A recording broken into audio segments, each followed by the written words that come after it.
Hi, Dr. Karuna. Thank Hi, you Roxana. so much for being a part of Conscious.Enterprises. Thank you. It's so nice to do something with you again.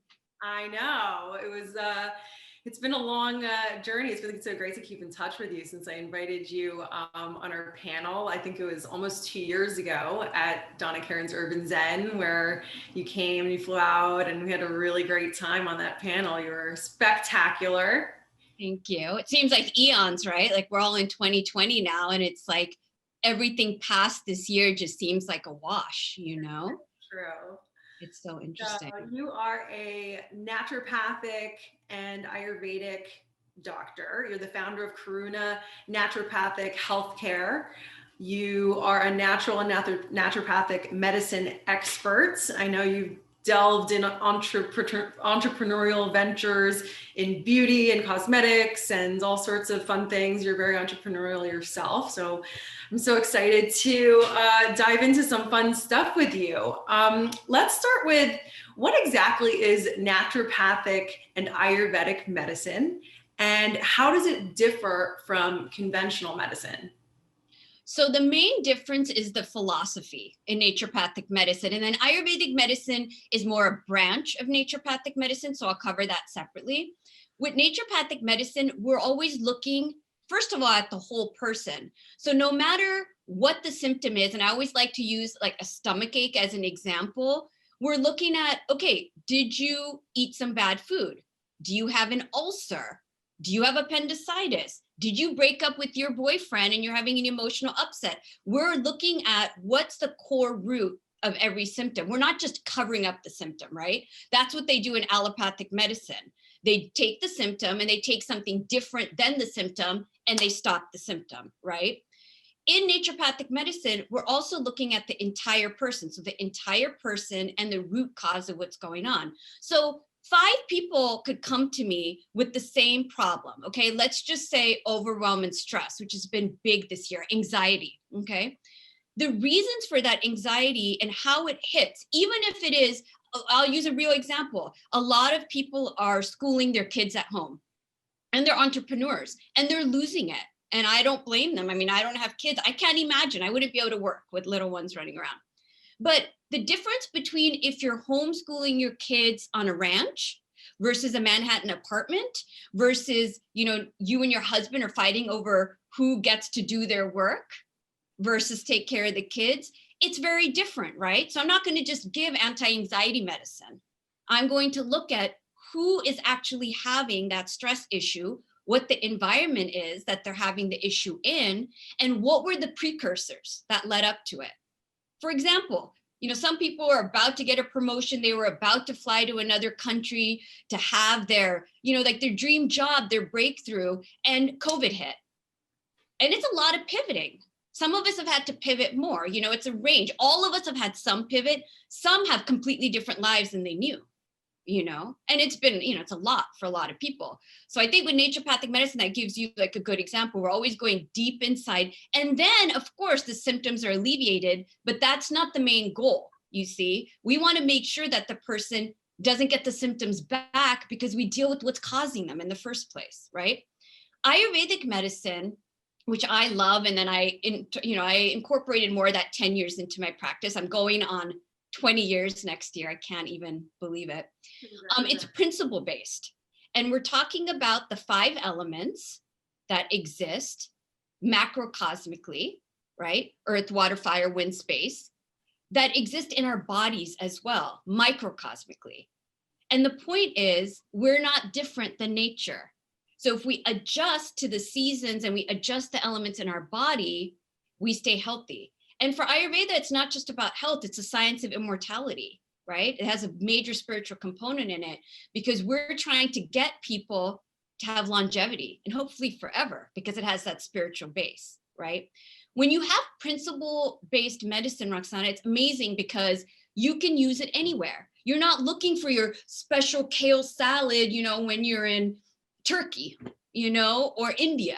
Right now, I've been on the plane for a really long time and my wind element is aggravated because I've been off the ground.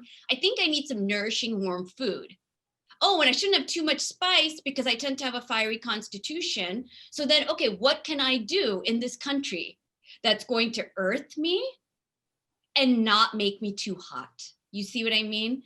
And once you learn these tricks, and I teach these to patients, you feel balanced throughout. You can't just do fad things. It won't work. Because for me, it's always about long-term results. And that's what both these naturopathic medicine and the sub-Ayurvedic medicine are doing, so that's, that part.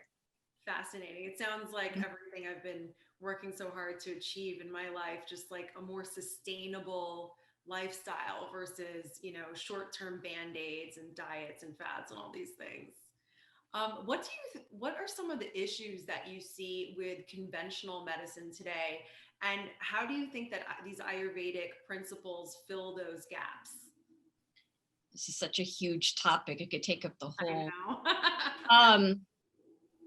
Conventional medicine has its purpose in acute care. Thank God for conventional medicine when you're having an emergency. And if this triggers people, too bad. Conventional medicine's not healthcare. It's not. It's not promoting health. It's putting out fires. The problem with that is you need to recognize way before you're in emergency zone, wake up call, red alert, that there's a problem. Especially this year. And, it's not even about this year. We're going to have a lot, going on. I mean, here where I am right now in California, we're going into lockdown again. We're going to have, stay at home probably again, ordinance. If you do not have tools of prevention on how to not get to that red alert, you are not living quality life. You're not taking care of your healthcare. Conventional medicine doesn't do that. Drugs are not healthcare. It's not. I'll tell you a story. Years and years ago when I was doing rounds, I did a round with the gastroenterologist. And I remember patients would come in the hospital I was at, and if the MD did not have a prescription, the patient was sent home. And I remember this one specific instance, and the doctor said, well, you've had every prescription that we have on this list, so I can't do anything for you. And I was young, and I was trying to be really humble, but I said, I think I can offer a suggestion just from naturopathic school. Because I couldn't believe that this person, and this is, I'll wait, because I know we'll probably talk about how I even got into this field, like wasn't treated like a person.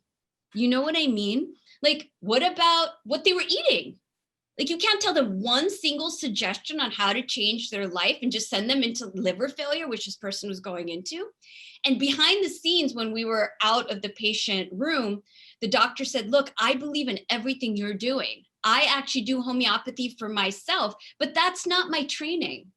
We can only do what we're trained in. And it's starting to affect a lot of MDs' own mental health because they have all of these things they're working with. I mean, how many drugs can you give? Psychiatric, some people need the psychiatric meds, absolutely. And I have patients who are on them.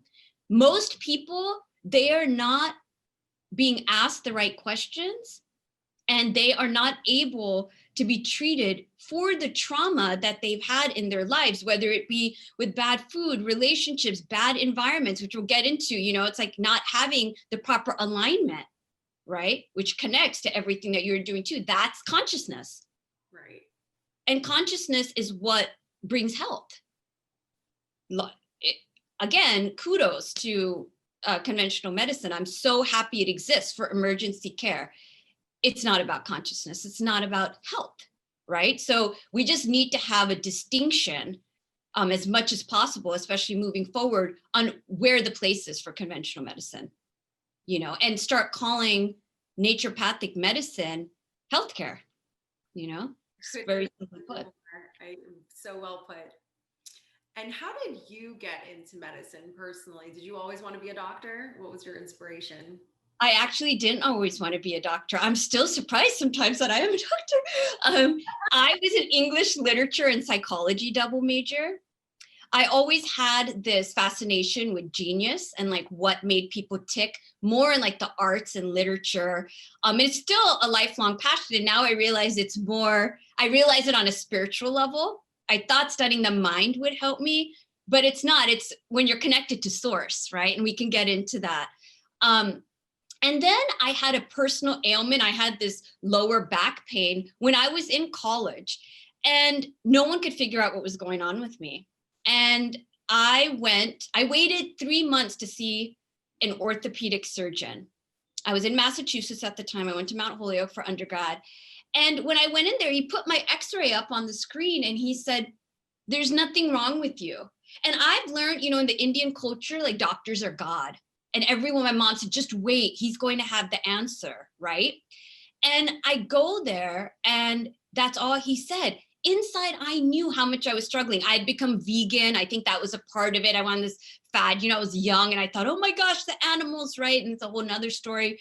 And I think I was just protein deficient and I was going through a lot. It was my first time away from home in that level of distance and all women's college. I mean, the changes and the amount of new input to my system was astronomical. I was never asked that. And I knew I was suffering inside. Not only that, he was so pompous. I wrote about this. I'm going to keep talking about this and maybe one day he'll recognize it's him out there. I wrote about this for my medical school essay. He said to me, he tapped me on the shoulder and said, maybe, honey, you just need to go to a Dunkin' Donuts and get a dozen donuts and put some weight on you. And I weighed probably 10 pounds more than now. That was his RX to me. Oh my God. I know this is going to sound crazy, but I think it was my big impetus. And I thought when I saw the prospectus for naturopathic school in the career center, I'll never forget that moment. Cause I remember this like white light came in and I went to the career counselor and I said, I want to do this. And she said, don't do this to yourself and me. You have to go pre-med now.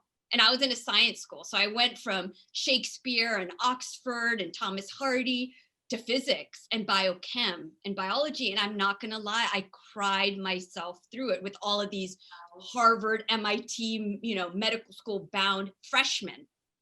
I was a senior, but it's all, I got through it. It's all history. But the point is, connecting back to this major story of mine is that I knew that I could do it different because I wasn't listened to. And I knew more was going on. And in naturopathic school, to get in, you have to have some English background and psychology background. You have to have all of it. Yeah. And so when I saw it, I thought, oh my gosh, this is me on paper. And so I shifted pretty drastically. And I went right after college to naturopathic school. So it's just bam, bam, bam, and I feel like that's still been the major purpose with whatever I do is to make sure all of a person is heard, that people know that they need to be integrated, that it's not about fragments. We should never outsource ourselves. We need to stay connected, which will be the theme, throughout what I talk about today. And it can look like many ways, right? It doesn't just look like a dietary change. It doesn't just look like moving your house. It doesn't just look like your fitness program. It's what's right for you when it's right for you, for whom and when, but not to ignore anything a person says ever. So in like all these years, my patients are like, oh, I don't know, this is like too much information, TMI. I'm like, everything goes. I don't care. Talk to me. You can talk to me about your affairs. You can talk to me about your poop. You can scream. You can talk to me about everything, your stomach aches, your surgeries, your fears, everything. Because guess what? Going back to the beginning, it's about you. It's about the person. The ailment is not going to get better on its own. That's not what we do. Yeah. And a lot of times it's uncovering those things that you're not talking about, that you're not, getting a proper expression of. So, well, Roxana, that's key what you just said. That in itself can be the healing for a lot of people. People don't get the opportunity to have a safe place to share and really be listened to. And it's very different to do it with a friend or even a psychologist because the training is different. They don't have the levels to help all of it. You see? Because here's, I'll just throw in something because a lot of people suffer with hormonal issues.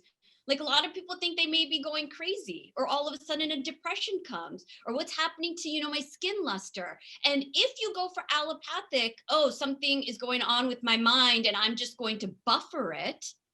You aren't going to get the benefits of balancing your hormones and then something else can happen. A pathology. You see what I mean? So it's like you have to know that nothing is too much to share if it's causing you suffering, and that's like the main thing, really. Well, a big thank you to you for being one of these, change makers in the healthcare industry where this kind of mindset is needed so much. And you speak a lot about pleasure and also pleasure as medicine. Can you explain to our audience what exactly that means, pleasure as medicine? Yeah, so this came about to me in a very interesting way. So I've been working with patients for almost 20 years, and I realized, so there's two parts. Part of it was like, I knew it was my purpose to teach about this, but a part of it is the science side, because I've done all of these cases, right? And I started testing, I would say about 5 years ago, oxytocin, which is the pleasure hormone. And everybody but two people out of hundreds of people had it below average. And this is the hormone that makes you feel awe and wonder and giddy. And it's that feeling of when you see a sunset and you're cuddled and, beautiful, like lovemaking, where you're just blissed out. That's health. That's health. So how I was just so perplexed, because a lot of these people weren't living life in the gutter. They had all the abundance that money could buy. A lot of them had beautiful partners. A lot of them had free time. So I realized something is really wrong at the core here. And I made the connection that a lot of people are doing what they think they need. They're filling their head hunger and they're not listening to their soul hunger. The second thing, the biggest thing, is that you can have all these things, but if you don't pause and connect and take in with your awareness, that's the key here, an object of pleasure. And again, as we talk further today, I don't mean that there's actually objects outside, but for the sake of conversation, you have a beautiful rose garden, right? This one patient even had his own lake, man-made, forest, so much wealth. He never sat on that deck that he spent millions to build. And during our session, I said, do you ever just sit here for 5 minutes? He said, no. And he was having a heart issue, major, because he couldn't stop the workaholic brain. He didn't even need to work. But when you pause with your awareness as a practice, and you take in, like right now, I'm staring at, these beautiful roses that I just got for my birthday. And if they constantly give me so much pleasure. It's like, wow, it's not mental. That's the other thing. You have to connect. If it was mental, then, your nice, shearling coat and all your diamonds and all of that, you would be feeling awe and wonder. Why isn't it happening? And guess what? When you do this practice and you let yourself pause and take in that which, your mind favorite words, gives you goosebumps, or puts you in the zone or the flow, use whatever word, where you pause and take it in, your biochemistry changes, your DNA changes, your hormones change. If people don't know about epigenetics, it's like, we have all of these genes, but they're turned on and off by our environment. We don't have to prove all of these disease genes and have them express, as we say. So that was another impetus for me. All of these people I've seen, majority women with autoimmunity, where the body is not recognizing itself as itself and attacking itself. Guess what's the antidote for that? Pleasure. Wow. Okay. So it's like when you take in and you pause and you connect to what you have, it's not go buy more things. I'm talking about looking at the sky. The sun sets every day. The moon's full once a month. Then something literally happens. It's a visceral experience. And oxytocin is related to so many things in the body, so many other hormonal pathways. Everything changes.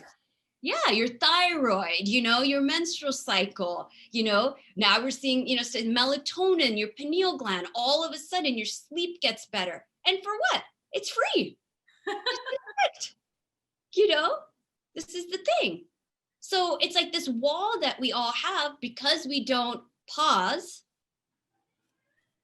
connect, and feed. That's my 3 steps. It's so simple. And we talk about the 5 senses and all of that. Well, I'll bring it in now. So with the work that I teach, I talk about the five senses, which are very important. And this is the big secret. Our five senses are like mouths. They are mouths. This is not the only mouth we have. Okay. And with the holidays coming up, this is very important to recognize. Our five senses are eating all the time, whether or not we're aware of it. All the stimuli, like I was sharing with you earlier, there's like drilling for 3 hours prior to this call. And I had to take in that, vibration. If we're like in an ugly environment, that's like penetrating our eyes. If we're touched improperly, if we don't have enough touch, if we have like a toxic smell. But if we're aware that these are mouths, they're eating anyway. We have no control over that. They're eating, but we do have control what we feed them. Then your power comes, you see. Oh, wait, I have five senses, they're mouths. I can feed them. I just have to be aware. Then game change. Me, like I have my diffuser going right now. I have so many bouquets of flowers around me. I have very specific paintings, sacred art that I look at when I have to work. And we can all do this. Most of us are working from home. And creating a beautiful environment is huge if you're an entrepreneur. And a lot of my patients have never worked from home in their lives until this year. And it's so weird for them. And I tell them, is your environment beautiful? No, I didn't do anything. What is one micro step that you can do to put something around you that you love? It's different for all of us, you see, because your focus keeps going to it, right? It's all about focus, connect. You're like, oh, look, there's that picture of my child, or there's like the flowers, or look, here's my rose water mister, whatever, right? But the bigger point of this is to realize that your awareness is in you. Its awareness is everything. That's the whole game here. So wherever you put, like I get to look at your beautiful face, Roxana, and it's like I take you in, right? When we actually pause and connect, that's when we get the fulfillment. That's when we get happiness. And then we fill that soul hunger. Remember what I was talking about from the beginning. And oxytocin comes up. And guess what? Here's another thing. So everyone's going to love this. Oxytocin, in research, has shown it reduces pain. Wow. And, when I was thinking about talking to you, I put this as one of my main points that I really want to talk about pain, because this year people are in pain.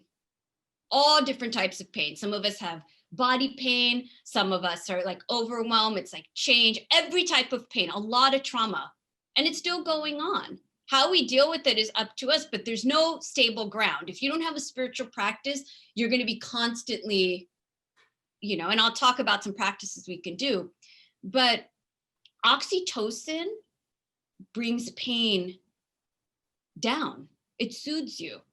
So doing a simple practice of just pausing, taking these micro breaks throughout the day and focusing on an object of beauty and savoring it. And then realizing when it's not there, you still feel that pleasure and that it's in you. Guess what? You recognize the power that's actually in you. So simple, right? It's just this reflective quality. Yeah. And it's so simple. Like, it's so simple that Yeah. people don't realize that every feeling you have is not just a feeling. Like you just said, like it's creating a chemical. Every feeling you have is a chemical. So if you feel pleasure, beauty, gratitude, whatever it is, and release something like oxytocin, you literally have the power to heal whatever ailments you have. And it's such an amazing, I just love it. It's such an amazing concept, and it's such an important concept that I think people need to know today. Yeah, and because the opposite of it is creating disease. Exactly. The lack of the pleasure, right? It's just simple, right? And it's not, and I'll just say right now, it's not about hedonistic Dionysian pleasure. A lot of people ask me the difference between instant gratification and soul satisfying pleasure. And it's a very easy difference. One numbs you out. Oh, life is too much. Oh my gosh, I can't handle that. He said this to me, whatever. Let me binge on Netflix or drink 5 bottles of wine or do drugs or sex or, whatever your thing is. And we're all good at lying to ourselves. We all know when we're doing this. And then you think it's pleasurable. Oh my gosh, I was such a good, I'm so glad I stayed up all night watching Umbrella Academy or, whatever. And then you can't get up in the morning. And the next day you're like, oh, shoot, I didn't do my directive for my work. If you have to recover from it, it's not pleasure. That's like my main. If you have to recover, it's not pleasure. The other thing, going back to pain, is if it causes you pain and you're doing an algorithm calculation in your mind to be like, well, it's okay because I'm getting more pain, more pleasure, and it's balancing out the pain, and you're doing that, that's not it either. That's not it. Oh, well, I get these love crumbs from this guy, so I'm just going to hang out with this. Or, this job is like soul sucking my entire life, but you know what? It pays me well. That's not what you and I do. That's not consciousness. We take steps to stop tolerating. That's the first step, right? So it's like when I teach this work, I don't just go directly to pleasure. At first I wanted to, but I realized something. It doesn't work that way. That's why I call it the Rio Detox and the Pleasure RX. You have to look at everything that's toxic in your life. What are your leaks? Where is it? There's a spectrum. Is it that relationship? Like, oh, it's haunting you. It's haunting you. Oh, my environment. And right now, environment, we all just have to accept because a lot of us can't mobilize and all of us are doing that. We're all in interesting, environments. But this is like big, big picture here, not just 2020, is you have to look at what is leaking your energy. When you fix those leaks or you plug them, as we say, and you stop tolerating, you take them one at a time, your container and your body, which is really important to talk about in this COVID time, it gets stronger, right? And you become you. So when you are more of you, because you're like, I'm not going to tolerate this from you anymore. I'm not going to be in this relationship. And you know what? I want a bigger apartment, or I want to be able to go out for walks in the middle of the day. And you tell your boss, like, I need a break, a mental health break. And it's called like a walk because it's 2020 and I'm cooped up in my child's bedroom working or whatever. It's like, I've heard everything. And then you become more embodied. The more embodied you are, the less of those toxic pleasures you choose, because you realize, wait a second, this doesn't feel good. You've set a different bar. Your reference point is different. Literally, you'll be like, who wants this? I've felt this with different things. I'm like, oh, I'm not going to, that's so sweet, or that's like fake sugar. It's different, right? Then when your bar is higher and you've connected to yourself, all your choices change.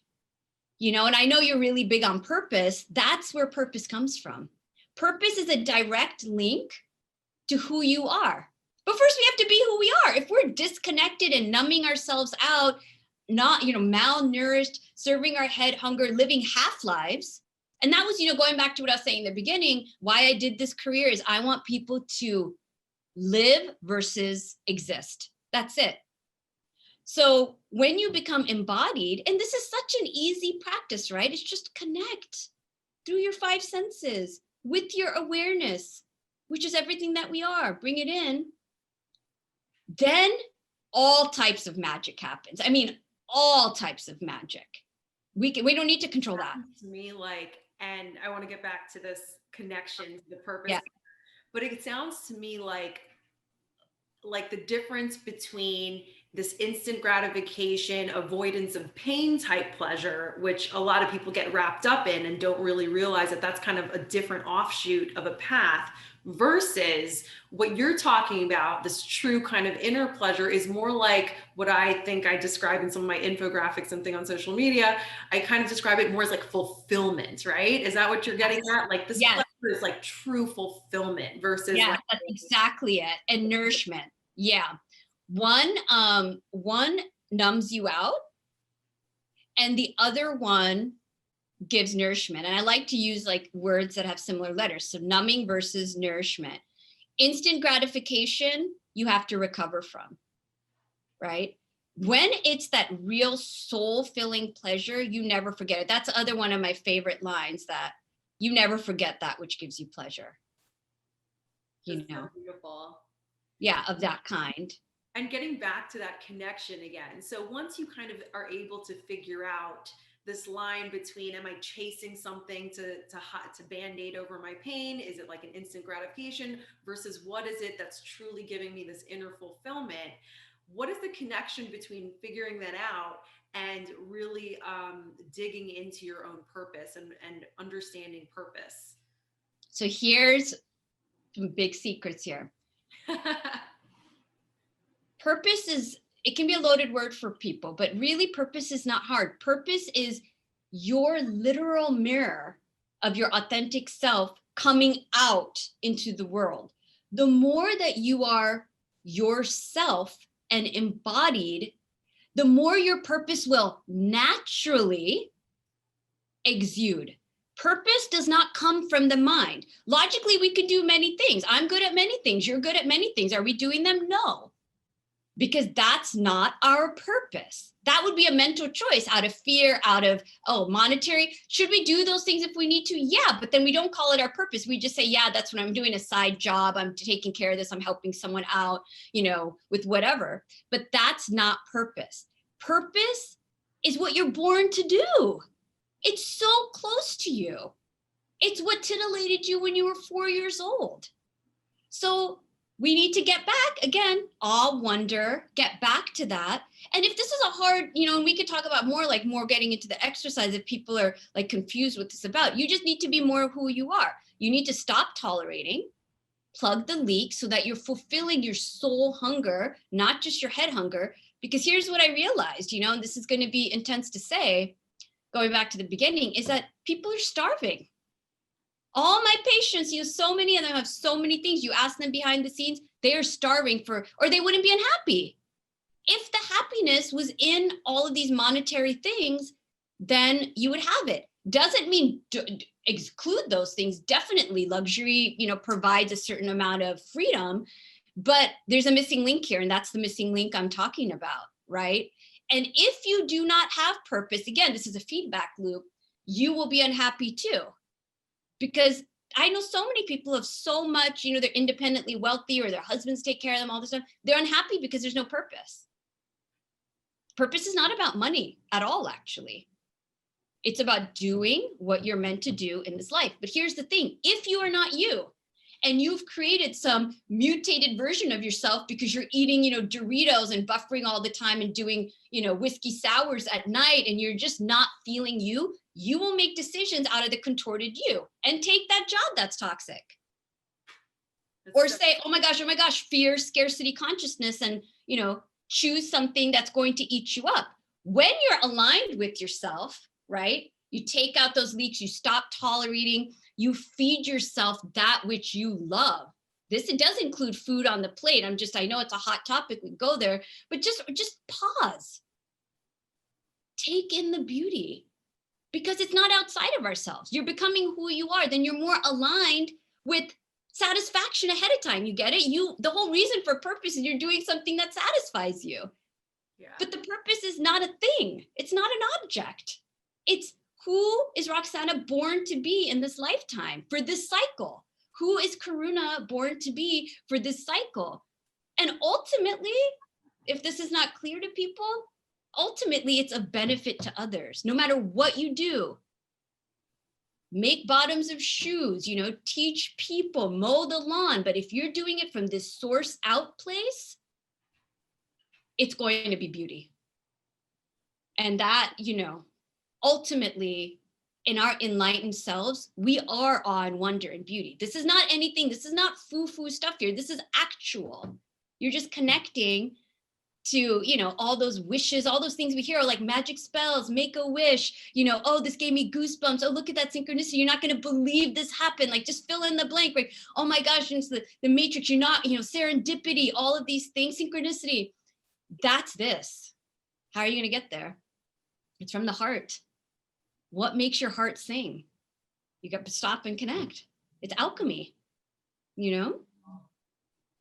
And how can business leaders utilize this understanding to improve their businesses?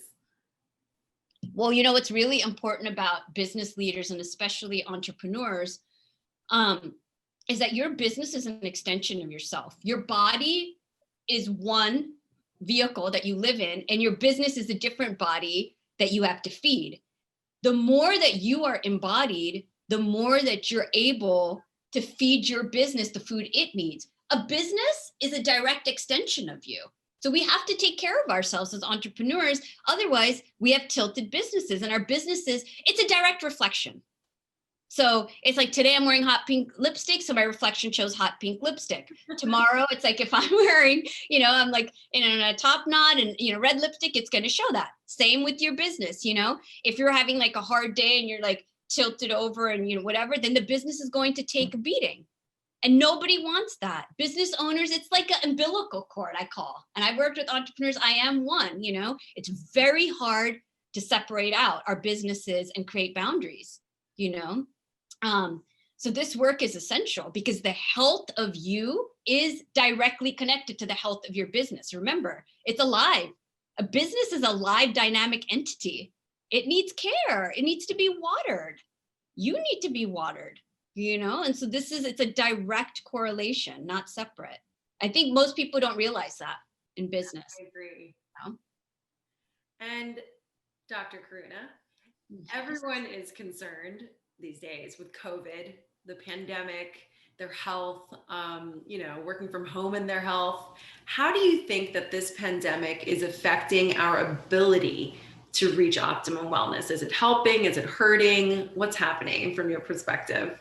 Yeah, and I was thinking about this. I have kind of a paradoxical answer. So I feel like on one level, it's really beneficial for optimal health because collectively we've all paused. And if you're sensitive at all, you can feel, compared to any year prior for most of our lifetimes, this silence that's underneath things because people are grounded. They're in one place. There's less air travel. Even though things supposedly were picking up, we're stopping again now. Collectively, it's different. So you have the opportunity, going back to everything I was saying, to insert that slowness and that pause into your everyday lifestyle and start really looking at what is life about? What do you want? What wasn't working? In fact, this year is meant to be that. And that's a whole astrological thing we talk about, but it's the mass edit year. What wasn't working? Things you've ignored are going to be in your face now as you organize your life, your desktop, your home environment. And you get frustrated over and over again that you're just here and you can't see people. I mean, these practices, I didn't think this year was going to happen, but if you know how to connect to pleasure, especially when most of us are in isolation, you will be better off with your health than other people. Because remember what I said, the more that you plug your leaks and you're connected directly to your crucible, you are less likely to get sick. COVID is also it's a virus. It's still entering. You're going to be less likely to be a host for that, right? But on the flip side, so on the positive side, it gives us a very mass pause, and that's needed for optimal wellness. You can take time, to even if it's Zoom, like you take time to connect to people that maybe you didn't. You take time to go for walks. You take time, really, this is the main thing, reflect on what is happening because it's not going to be over anytime soon and the world is going to need help. The United States is going to need help. We need to do things differently. This is what got us in trouble, right? So and also it's creating this unknown energy, which anything is possible in because we don't know what's going to happen. We can't just say, oh, I'm going to do this, retreat in England next year. I'm going to go do this trip. I'm going to go do this business, conference. More than likely, we will not. We will not. So if that was your business model, then you need to pivot.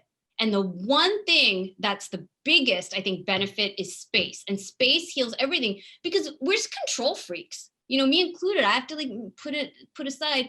Space will heal a lot of things. If you give yourself space and silence, there's something bigger going on here. And it will allow the answers to come forward. So that's the positive part I feel about the pandemic.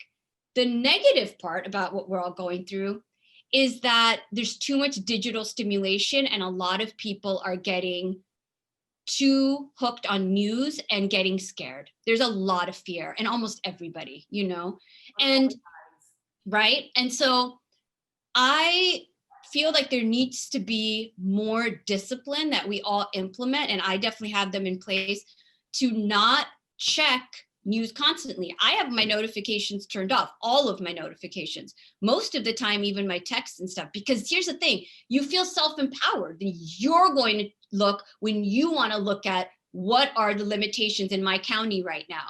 Can I eat out? What's the, and you check. If you constantly are seeing like, the political updates and all this, back to what I was saying, the five senses are eating all the time. What food are you giving them? Oh, who wants that? I'm like, I want caviar. No, stay informed, but then you're feeding yourself poison. It is like poisoning yourself for sure, So in that way, I am concerned for people because a lot of people don't have these practices and they're feeling very isolated and alone, especially the extroverts. And I'm scared for the mental wellness. So I hope, some of the things that I shared today, people can recognize it's in you with the awareness, and you have everything around you to create health. For me, health is not, mind and body is not separate, right? So that's my big concern. The other one is, of course, what's happening to the economy and just how people are going to fend if there's not more support, for the people who need it. But overall, even then, and I know I'm a little bit edgy with this, I think it needed to happen. So it's like, in our tradition, it's like the goddess Kali. I mean, she's about destruction to bring creation. It's the same thing. So why were we so much creating the wrong foundation? If it's coming down, there's a reason, and we can't stop it. There's something bigger than us. I think that's the biggest lesson for all of us. Realize we can't control everything. So what are you going to do now?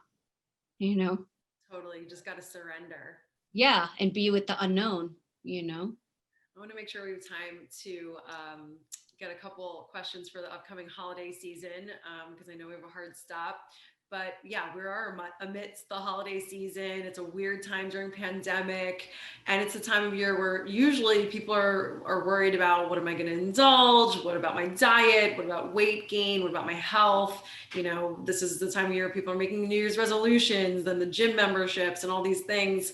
Do you have any advice, any tips, any recommendations for us this time of year? Yeah, this is one of my favorite topics. I've spoken a lot about it. So I'm going to take this from a few different angles. So first of all, remember that nourishment is not just through food. There's emotional nourishment and there's five sense nourishment. Like I just said, you're eating all the time. Most of the people overindulge because they're thinking the food's going to emotionally nourish them. There's some type of stress. There's some type of scarcity. And I thought about this just yesterday, like, why do you just overdo it on the holidays? If you know it's coming, pace yourself like ahead of time. Give yourself a treat every day so that you don't feel like you're, the starved child in like in the cookie jar, right? And, it's really important, all jokes aside, that a lot of us are emotionally malnourished right now. So make sure before you get there that you do nice things for yourself. Take care of your emotional hunger. Take care of your mental hunger. Do this, what I'm teaching you with the five senses. Pause. Take a song that you love and let it in and savor it. Take one strawberry and take 5 minutes to let it in. Watch what happens. Your choices will be different at that dinner table. So that's, the bigger advice. When you're actually at the holiday gathering, which there shouldn't, we're not going to be allowed to have any, but who are, whether you're on Zoom or you're with your 3 people outside or whoever has, we all have such different rules right now in the world. It's a little bit of a crazy holiday season. So another thing I want to throw in is to make sure you take care of your heart and trauma and loneliness. And it's coming up for a lot of people, like look at it as a retreat. And that at this juncture, it's like, if you want to just watch Netflix, you always want to read these books. If you're spending it alone, make it fun. It's okay. It's not going to be forever. This is just what's happening right now. In a way, we don't have to be so focused on Christmas or Thanksgiving. Everything's been odd anyway. It's okay. Like do whatever it takes to take care of yourself. If you're gathering with people and there is decadence, there's a few key things. One is you want to pause in between bites. That sends a signal from your stomach to your brain. Just put your fork down so that you can actually be satiated, and then pick up your fork, chew, mindful eating, and then do the next bite. If you're going to have dessert, or if you have special dietary needs and you're going to have to recover, bring something that you can eat that makes you happy. I always do that. If you don't eat grains, bring your flourless chocolate torte. Whatever your thing is, let that be your contribution so you have something to eat, okay? The other thing is it's really good to have bitters before you eat. That helps with digestion. And there's a lot of different bitters on the market. If it's too much for you, do something simple. Have some fennel tea. Get some fennel seeds, boil it in water, and have that as a tea. And it helps your digestion, helps bloating, helps keep your mind calm. That's something very easy. And then the biggest one is to not have a lot of grains, and breads and heavy foods. Select your indulgences. We all know what's going to take us down the next day. And if you want to have a little, just have a bite. That's my thing. Also, I'm big on walks after holiday dinners. Grab your family member and do, social distanced walk. I can't even believe it's 2020. Go by yourself. Definitely move. It's big in Ayurveda. You want to move after you have eaten. Okay. Oh, really? That's a good one. Yeah, definitely. Right after, the next day, it's like not guilty exercise routines, right? It's like right after. And also, if you're going to indulge in dessert, do your walk between dinner and dessert, because it's not good to put sweet, like food combining wise, into the body after you've had all of this meat and savory food. You're going to create bloating and constipation. Okay? Wow, that's a good one too. Yeah. Super handy. Thank you, Karuna. I will definitely have to You're welcome. this later and make a little list for myself to remind myself. I like to end the interviews with a couple questions that I ask everyone. Number one, do you consider yourself successful, and how do you measure success, Karuna? It's so ironic you're asking me this, because 3 days ago, on my birthday, or 4 days ago, my times were, I got a surprise portrait from a friend of mine from high school for my birthday. Like, he drew me, and him and I both got most likely to succeed in high school. And I hadn't thought about it in a long time, but I talked about it with someone just 3 days ago about success, and thought, why did I get nominated out of 400 people? He is like a Renaissance genius in every single way. And I had to just discuss this. So I'm glad that I get to bring it up here. I define success as the inner fulfillment, and where all parts of you get expression in life. You're not leaving any rock unturned. It is not about financial success. But I feel like because money is energy. So if you are in alignment, that too will come, right? It's about being true to yourself and always connecting. And that's, success. And I think even as a kid, I was 17 when I got that most likely to succeed. I always had that some kind of a different ideology than the other kids, and I feel like, and then am I successful? I do feel like I'm successful.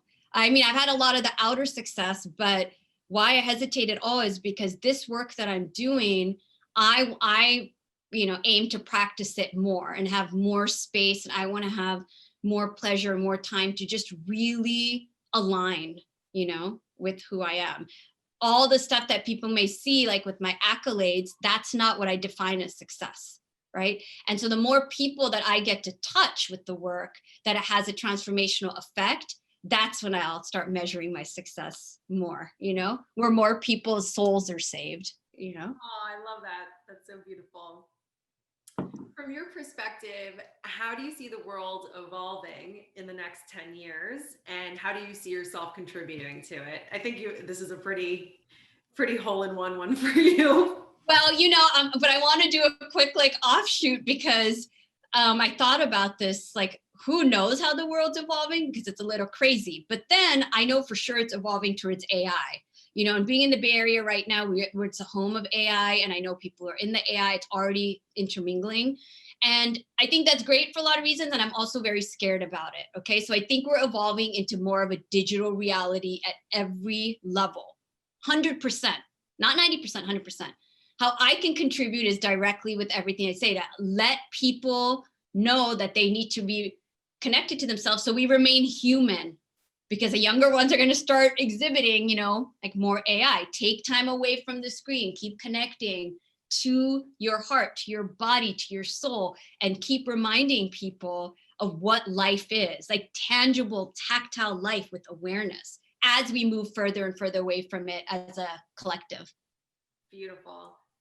And what's a valuable piece of advice you'd like to leave with or share with other professionals and entrepreneurs today? I would say that the number one advice is to pause and take in this life and savor it and your progress and feed yourself intentionally what you love as medicine. And you will see when you do that and you pause for real self-love and self-care, that your health will get better. Remove that which you're tolerating, feed yourself that which you love. And a lot of these sufferings that you see most of the world have, you will have less of. And then you'll be a benefit of other people. So really take time on the path. It's my number one advice. It's all about that oxytocin. All about that oxytocin, girl. Thank you so much, Karuna. This was so great. Happy holidays You and too. have a great night. Thank you. You too.